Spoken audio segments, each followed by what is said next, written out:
ایک شخص نے پوچھا ہے کہ ایک صاحب نے کسی سے 5 لاکھ روپے قرض لیا ہوا ہے،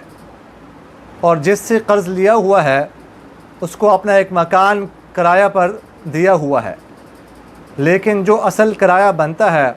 اس کا آدھا کرایہ وصول کرتا ہے، تو کیا ایسا کرنا جائز ہے؟ دیکھیے گا، یہ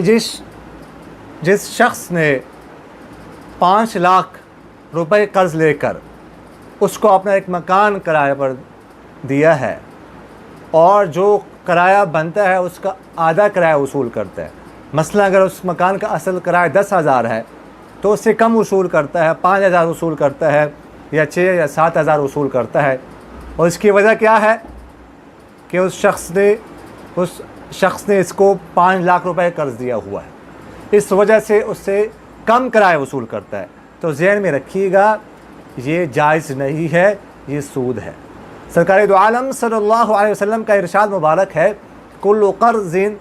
جر منفعتا فہو ربا، کہ ہر وہ قرض جو کوئی بھی منفعت کھینچ لے، جس کے ذریعے سے کسی بھی قسم کا کوئی فائدہ حاصل کیا جائے، فہو ربا، تو وہ سود ہے۔ تو اس صورت میں 5 لاکھ قرض لے کر اس کے بدلے میں مکان دینا اور اس کا کرایہ کم وصول کرنا، یہ جائز نہیں ہے۔ جو اس کا کرایہ بنتا ہے وہی اگر وصول کیا جائے تو یہ جائز ہے، وگرنہ یہ سود ہوگا، جس سے بچنا انتہائی ضروری ہے۔